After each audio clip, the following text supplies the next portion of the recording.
Hello everyone, welcome back in science classes by SM.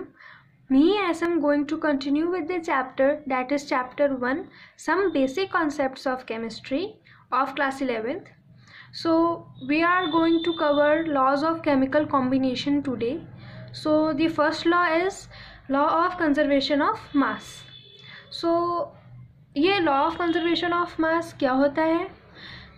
Sir Antoine लवोसियर ने 1789 में ये law दिया था और उन्होंने कहा था कि law of conservation of mass states that during any physical and chemical change the mass of the products is equal to the total mass of the reactants. Okay, उन्होंने कहा था कि किसी भी फिजिकल या केमिकल चेंज या physical या chemical reaction के दौरान जो एलिमेंट्स हैं जो कि रिएक्शन में पार्टिसिपेट कर रहे हैं, एक दूसरे से कंबाइन कर रहे हैं, उनको रिएक्टेंट्स कहते हैं. उनका जो मास है, उनका जो सम है उनके मास का, वो इक्वल रहेगा रिएक्शन के बाद भी जो प्रोडक्ट फॉर्म होगा उसके मास के. मतलब कि जो sum of mass of reactant is equal to sum of mass of product during any physical or chemical change. This law is also known as law of indestructibility of matter. Okay. जैसे मान लीजिए ये element A है, ठीक है, और ये element B है. Element A is combining with element B to form compound AB. मतलब मान लीजिए एक एलिमेंट है A और एक एलिमेंट है B, ये दोनों आपस में कंबाइन हो रहे हैं AB कंपाउंड फॉर्म करने के लिए. ओके, तो जो एलिमेंट A का मास है और जो एलिमेंट B का मास है, इन दोनों का जो सम है, इन दोनों के मास का जो सम है वो इक्वल होगा किसके? जो प्रोडक्ट बन रहा है रिएक्शन से, इन दोनों के कॉम्बिनेशन से जो प्रोडक्ट बन रहा है उसके मास के इक्वल होगा. ठीक है, मतलब कि ये दोनों इक्वल होंगे during any kind of physical और chemical change. Sum of mass of reactant is equal to sum of mass of products during any kind of physical और chemical change. Okay, let's see one example. Carbon जो है वो oxygen के साथ combine हो रहा है कार्बन डाइऑक्साइड बनाने के लिए. ठीक है, C is combining with O2 to form CO2. Okay, so the carbon का एटॉमिक मास क्या है? 12 और ऑक्सीजन का एटॉमिक मास क्या है? 16. ओके, तो ये जो 12 है, मतलब जो ऑक्सीजन का, मतलब जो कार्बन का एटॉमिक मास है वो है 12 और यहाँ पे एक है ना, तो एक कार्बन है तो सिर्फ 12 प्लस ऑक्सीजन का एटॉमिक मास क्या होता है? 16. और यहाँ पे कितने ऑक्सीजन है? 2. तो हम इसको 2 से मल्टीप्लाई कर देंगे 16 को. ठीक है, तो क्या होगा? 32. तो 12 प्लस 32 इज इक्वल्स टू 44. मतलब जो सम ऑफ टोटल मास है दोनों ही एलिमेंट का वो क्या है? 44. मतलब रिएक्टेंट साइड में कितना मास है, मतलब टोटल कितना मास है? 44. अब आते हैं हम प्रोडक्ट के साइड. जो ये है कार्बन, अब कार्बन का जो एटॉमिक मास है वो क्या है? 12 और ऑक्सीजन का एटॉमिक मास 16 और यहाँ पे 2 ऑक्सीजन है तो इसलिए हम इसे 2 से मल्टीप्लाई कर देंगे और इसका आंसर भी आ रहा है 44. तो आपने देखा कि जो मास है रिएक्टेंट का वो इक्वल है मास ऑफ प्रोडक्ट का. ये एक केमिकल रिएक्शन है, मतलब कि किसी भी तरीके के केमिकल रिएक्शन में जो रिएक्टेंट का मास है वो किसके इक्वल होगा? प्रोडक्ट के मास के. ठीक है, now move on to the next law. तो हमारा सेकेंड लॉ क्या है? Law of definite proportions. ठीक है, ये जोसेफ प्रोस्ट ने दिया था 1799 में. ठीक है, अब ये लॉ क्या कह रहा है? लॉ ऑफ कांस्टेंट कॉम्पोजिशन भी कहते हैं इस लॉ को. ठीक है, लॉ ऑफ कांस्टेंट कॉम्पोजिशन और definite proportion states that a pure chemical compound always contains same elements combined together in the same definite proportion by weight. मतलब कि इस लाइन का ये मतलब है, इस लाइन का ये मतलब है कि जो हम कंपाउंड ले रहे हैं, मान लीजिए हम एक कंपाउंड ले रहे हैं, ये मैटर नहीं कर रहा कि हम कंपाउंड कहाँ से ले रहे हैं। मैटर ये करता है कि वो जो कंपाउंड है वो जिन एलिमेंट्स से मिलकर बना है उनके कंबाइनिंग रेशो सेम होने चाहिए। ठीक है, मैं आपको एक एग्जांपल देती हूँ। मान लीजिए कि जो राहुल है, राहुल सी वाटर लाता है, रोहन रेन वाटर लाता है, और जो सोनालिका है वो टैप वाटर लाती है। ठीक है, अब है तो ये तीनों वाटर ही, भले ही वो सी का हो, रेन का हो या टैप का हो, है तो वाटर ही ना दोनों। मतलब इन तीनों का फॉर्मूला तो सेम ही होगा, H2NO। ठीक है, तो H2O ही इनका फॉर्मूला होगा। तो ये मैटर नहीं कर रहा कि वाटर कौन सा है, भले ही वो सी का हो, रेन का हो या टैप का हो, या वाटर कहाँ से लाया गया है, ये मैटर नहीं कर रहा। मैटर ये कर रहा है कि जो ये एलिमेंट से मिलकर बना है, किन एलिमेंट से मिलकर बना है, H से और O से, यानी हाइड्रोजन से और ऑक्सीजन से, उनके कंबाइनिंग रेशो सेम होने चाहिए। ठीक है, मतलब वाटर हमेशा एक ही रेशो में कंबाइन होगा, वो क्या है 1:8। ठीक है, और रेन वाटर का भी सेम यही है 1:8, और टैप वाटर का भी यही है 1:8। तो ये लॉ हमारा वैलिड प्रूफ हो गया कि वाटर का चाहे कोई सा भी हो और हम कहीं से भी लाएं, जो उसका जिन एलिमेंट से वो मिलकर बना है हर केस में उनका रेशो सेम होना चाहिए। यहाँ पे कुछ एग्जाम्पल्स हैं। वाटर का एग्जाम्पल तो मैंने आपको दे दिया। सेम वैसे ही कार्बन डाइऑक्साइड है। कार्बन डाइऑक्साइड चाहे जैसा भी हो, कहीं से भी फॉर्म हो रहा हो, मेन ये है कि जो उसके एलिमेंट्स है, कार्बन डाइऑक्साइड किस चीज़ से बनता है, कार्बन और ऑक्सीजन से, तो इनका जो कंबाइनिंग रेशो है हमेशा 3:8 ही होना चाहिए, भले ही कार्बन डाइऑक्साइड कहीं का भी हो, कहीं से भी प्रोड्यूस हो रहा हो, 3:8 ही होगा। ठीक है, सेम वही कॉपर ऑक्साइड के साथ भी है। हमेशा कॉपर ऑक्साइड भले ही कहीं पर भी हो या कैसे भी हो, मैटर ये करता है कि कॉपर और ऑक्सीजन का जो कंबाइनिंग रेशो है कॉपर ऑक्साइड बनाने के लिए वो हमेशा 4:1 होना चाहिए। ठीक है, अब आते हैं थर्ड लॉ पर। थर्ड लॉ है हमारा लॉ ऑफ मल्टीपल प्रोपोर्शंस। ठीक है, थर्ड लॉ क्या है, थर्ड लॉ जो है वो हमारे डेल्टन सर ने दिया था 1803 में। ठीक है, और ये लॉ क्या कहता है देखते हैं। This law states that when two elements combine to form more than one compound, then the different masses of one element which combines with fixed mass of the other elements bears a small या फिर simple whole number ratio to one another। हाँ, तो ये कह रहा है कि मैं आपको एग्जाम्पल से समझाती हूँ कि कार्बन और ऑक्सीजन है। ठीक है, अब ये कार्बन और ऑक्सीजन जो हमारे एलिमेंट हैं ये दो कंपाउंड बना रहे हैं, एक तो CO2 बना रहे हैं और एक CO बना रहे हैं। ठीक है, तो है तो कार्बन और ऑक्सीजन ही ना, जो हमारे रिएक्टेंट है वो तो सेम ही है, प्रोडक्ट डिफरेंट हो गए। अब रिएक्टेंट में जो कार्बन का एटॉमिक मास है वो क्या है 12 और ऑक्सीजन का 16, और यहाँ पे 2 ऑक्सीजन है इसलिए 2 से मल्टीप्लाई कर दिया, तो ये क्या हो गया 32। फिर ये क्या है, फिर आते हैं प्रोडक्ट में, यहाँ पे है कार्बन का एटॉमिक मास 12, ऑक्सीजन का 16, और यहाँ पे 2 है तो हमने उसको 2 से मल्टीप्लाई कर दिया तो ये 32 आ गया, और इसका सिंपलेस्ट फॉर्म क्या है 3:8। ठीक है, अब आते हैं हम इस पर।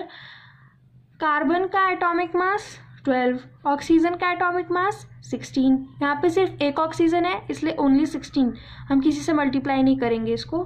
फिर यहाँ पे कार्बन का एटॉमिक मास 12, यहाँ पर ऑक्सीजन का एटॉमिक मास 16, और ये क्या, इसका सिंपलेस्ट फॉर्म हो गया 3:4।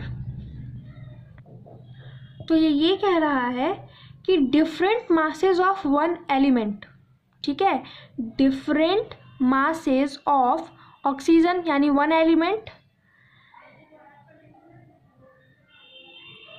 which combines with fixed masses of another element। ठीक है, different masses of one element which combines with fixed masses of other element, different masses of one element of oxygen। ठीक है, एक बार ऑक्सीजन का क्या था एटॉमिक मास 32 है ना, और एक बार क्या था 16। ओके, तो different masses of one element, एक ही एलिमेंट के दो डिफरेंट मासेस है ना, तो different masses of one element which combines with fixed mass of other element, which combines with fixed mass of another element. Other element क्या है हमारे यहाँ पे, कार्बन, ऑक्सीजन को छोड़कर क्या है अदर एलिमेंट, कार्बन है।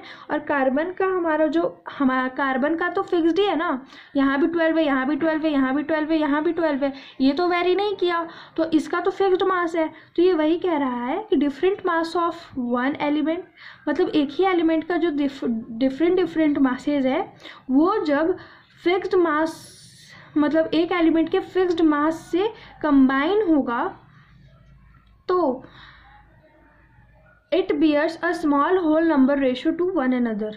मतलब कि ये है ना, मतलब ऑक्सीजन का दो अलग अलग मास आ रहा है ना, अलग अलग जगहों पे अलग अलग मास आ रहा है, तो ये जब एक दूसरे से डिवाइड करेंगे, मतलब 32 और 16 का जब हम रेशो निकालेंगे तो वो सिंपलेस्ट होल नंबर रेशो में आना चाहिए, होल नंबर रेशो।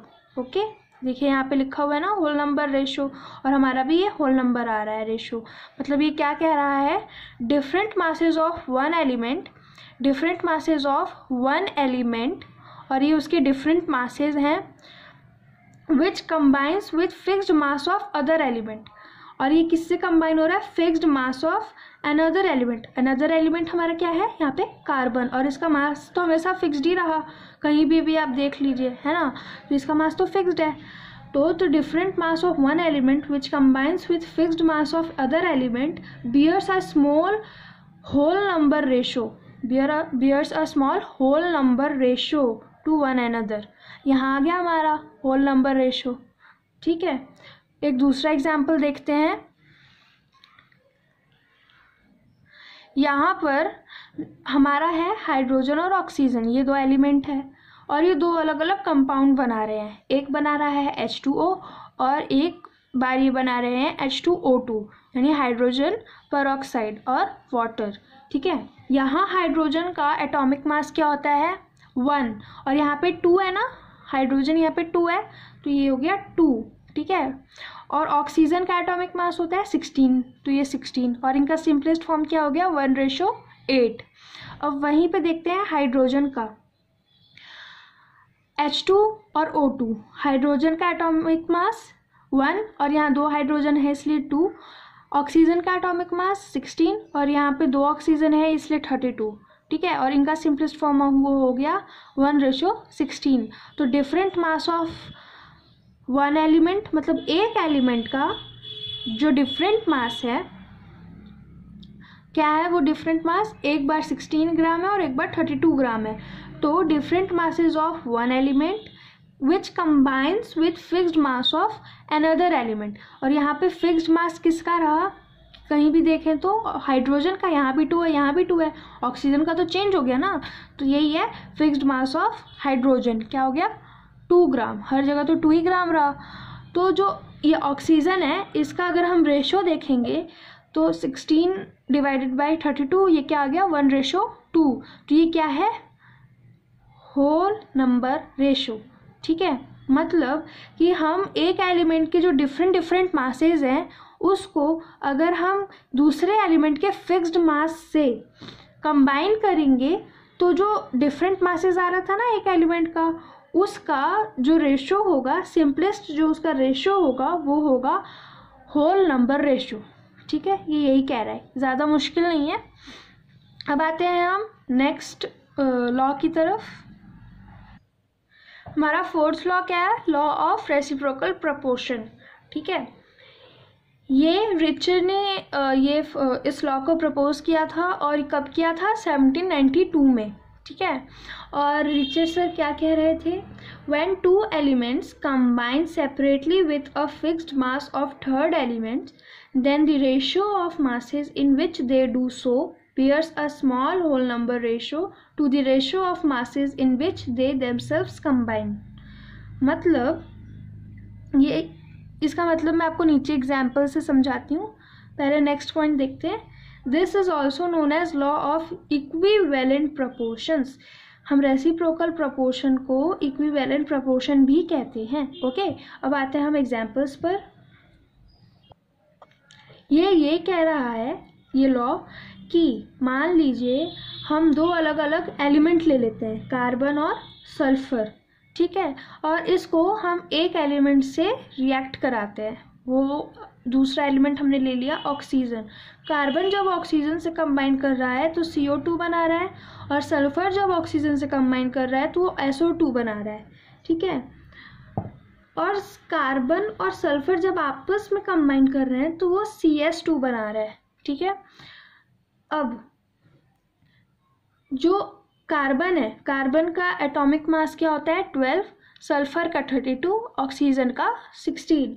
तो कार्बन का जो एटॉमिक मास है यहाँ पे वो क्या हो गया 12, ऑक्सीजन का 16, और यहाँ पे 2 ऑक्सीजन है इसलिए 2 से मल्टीप्लाई कर दिया, क्या आया 12:32, और इसका सिंपलेस्ट फॉर्म 3:8। अब देखते हैं हम SO2 का।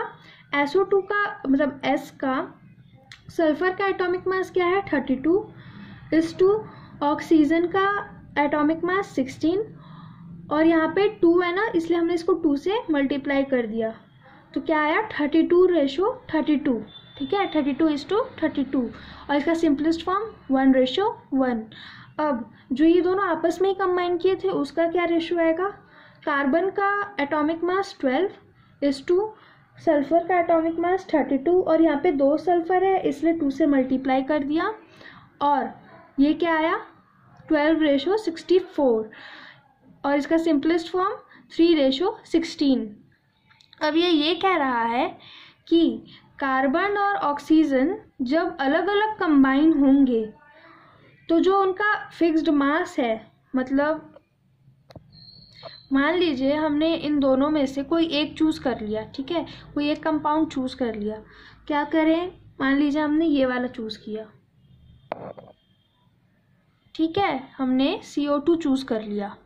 अब CO2 का हमें क्या रेशो मिला था 3:8, ठीक है, मतलब जब कार्बन और सल्फर अलग एलिमेंट से कंबाइन कर रहे हैं अलग अलग, तो उनका रेशो अलग आ रहा है, मतलब 3:8 आ रहा है। और वहीं जब कार्बन और सल्फर आपस में ही वो कर ले रहे हैं, मतलब आपस में ही वो कंबाइन कर रहे हैं और CS2 बना रहे हैं, तब उनका जो रेशो है वो आ रहा है 3:16। अब जब हम इन दोनों रेशो को आपस में डिवाइड कर देंगे तो जो हमारा वो आएगा, जो हमारा फाइनल रेशो आएगा उसको हम कहेंगे स्मॉल होल नंबर रेशो। मतलब कि यहाँ पे क्या था 3:8 और 3:16, तो हमने इन दोनों को आपस में डिवाइड कर दिया 3:8 अपॉन में 3:16, तो क्या आ गया, मतलब ये क्या आ गया 2:1, ठीक है, 2/1, तो ये हो गया ना 2:1, तो ये आ गया हमारा स्मॉल होल नंबर रेशो। मैं दूसरा एग्जाम्पल देती हूँ, उसमें आपको और क्लियर हो जाएगा। दूसरा एग्जाम्पल है हमारा, हमने 2 अलग अलग एलिमेंट लिया सल्फर और ऑक्सीजन, और हमने एक और अलग एलिमेंट लिया इन दोनों को उसके साथ कंबाइन कराने के लिए, हमने ले लिया मान लीजिए H, ठीक है। अब हम S को H के साथ करेंगे, मतलब सल्फर को हाइड्रोजन के साथ कंबाइन कराएंगे तो ये फॉर्म करेगा H2S, और हम वहीं ऑक्सीजन को हाइड्रोजन के साथ कंबाइन करेंगे तो वो वाटर फॉर्म करेगा H2O। और फिर अगर हम सल्फर और ऑक्सीजन को ही आपस में रिएक्ट करा देंगे तो वो फॉर्म करेगा SO2, ठीक है। तो रेशो क्या हुआ, जब ये वाटर फॉर्म कर रहा है तो हाइड्रोजन का एटॉमिक मास होता है 1, ऑक्सीजन का 16 और सल्फर का 32। तो जब वाटर फॉर्म कर रहा है तो उसमें हाइड्रोजन का एटॉमिक मास क्या होगा 1, और 2 है ना, यहाँ पे 2 हाइड्रोजन है इसलिए हम 2 से मल्टीप्लाई कर, मतलब तो यहाँ पे 2 हो जाएगा इस 2। ऑक्सीजन यहाँ पे एक ही है तो हम इसको किसी से मल्टीप्लाई नहीं करेंगे तो यहाँ पे आ जाएगा 16, और इसका सिंपलेस्ट फॉर्म होगा 1:8। मतलब कि जब वो वाटर फॉर्म कर रहा है तो 1:8 है उसका रेशो, और जब वो H2S फॉर्म कर रहा है तो ये 2, और सल्फर का एटॉमिक मास क्या होता है 32, ठीक है, और वो उसका रेशो हो गया 1:16। और यहीं जब वो दोनों आपस में ही कंबाइन कर रहे हैं तो SO2 का हो गया सल्फर का एटॉमिक मास 32, ऑक्सीजन का 16, और यहाँ 2 ऑक्सीजन है इसलिए 16 को 2 से मल्टीप्लाई कर देंगे तो 32। तो ये क्या आ गया 1:1। तो ये कह रहा है कि ratio of masses of sulphur and oxygen, मतलब जो सल्फर और ऑक्सीजन का रेशो है कब, जब वो किसी फिक्स्ड मास वाले एलिमेंट से कंबाइन कर रहे हैं तो उनका रेशो आया 32:16 और सिंपलेस्ट फॉर्म 2:1। मतलब जब सल्फर और ऑक्सीजन अलग अलग हाइड्रोजन के साथ एक फिक्स्ड मास वाले एलिमेंट के साथ कंबाइन कर रहे थे तो उनमें से किसी एक का रेशो आया 32:16। और वहीं जब सल्फर और ऑक्सीजन आपस में कंबाइन कर रहे थे, जब वो देमसेल्व्स कंबाइन, तो उनका रेशो आया 32:32 यानी 1:1। अब इन दोनों को अगर हम डिवाइड कर देंगे यानी 2:1:1:1 गिव्स 2:1। ठीक है, मतलब वो एक सिंपलेस्ट होल नंबर देंगे, सबसे स्मॉलेस्ट होल नंबर वो क्या होगा 2:1। मतलब कि जब दो एलिमेंट किसी अलग फिक्स्ड मास वाले एलिमेंट से कंबाइन करेंगे तो जो उनका रेशियो होगा उसको, और जब वो दोनों एलिमेंट आपस में ही कंबाइन करेंगे तो जो उनका रेशियो होगा उसको, इन दोनों सिंपलेस्ट रेशियो को जब हम एक दूसरे से डिवाइड करेंगे तो जो रेशियो आएगा उसको हम कहेंगे स्मॉल होल नंबर रेशियो। ठीक है, now moving to the fifth law, that is Gay-Lussac's law of combining volumes।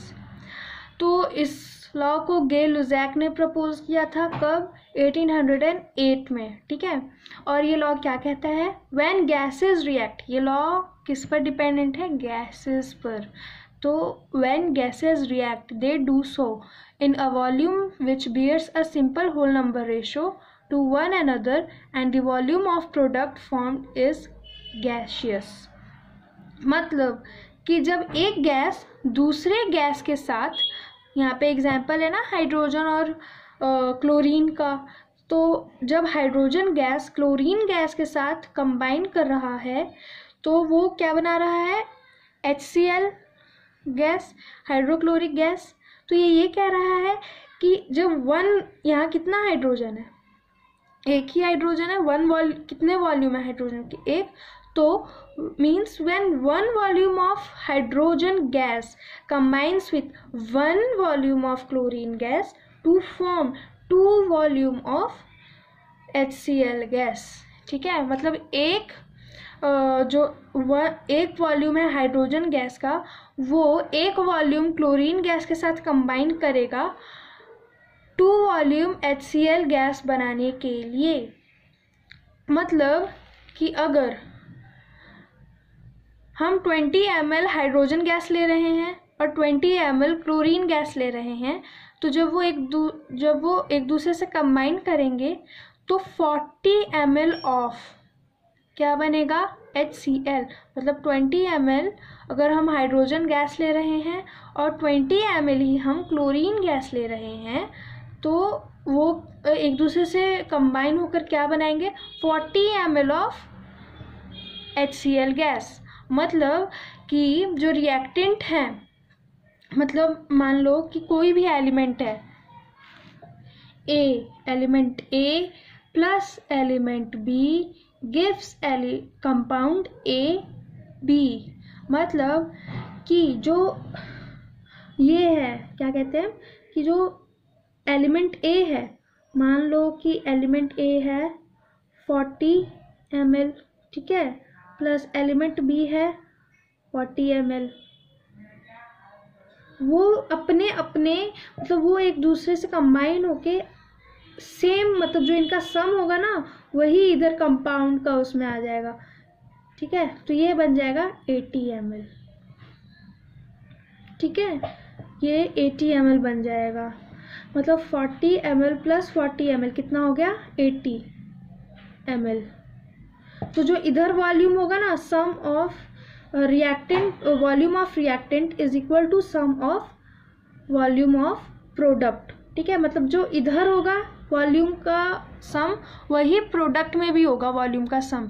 इधर 1 volume plus 1 volume is equals to 2 volume, और रिएक्टेंट में भी कितना फॉर्म हुआ 2 वॉल्यूम। मतलब कि दोनों साइड का वॉल्यूम सेम रहेगा, मतलब दोनों साइड का क्वांटिटी सेम रहेगा। 20 ml प्लस 20 ml कितना हो गया 40, और रिएक्टेंट साइड पे भी कितना फॉर्म हुआ 40। तो जो जितना सम यहाँ होगा उतना ही सम प्रोडक्ट में भी होगा, जितना सम रिएक्टेंट में होगा उतना ही सम प्रोडक्ट में भी होगा। आई होप आपको लॉज ऑफ केमिकल कॉम्बिनेशन समझ आ गया होगा, और बाकी का हम नेक्स्ट वीडियो में पढ़ेंगे, नेक्स्ट लेक्चर में पढ़ेंगे। And please don't forget to like, share and subscribe. Thank you, bye.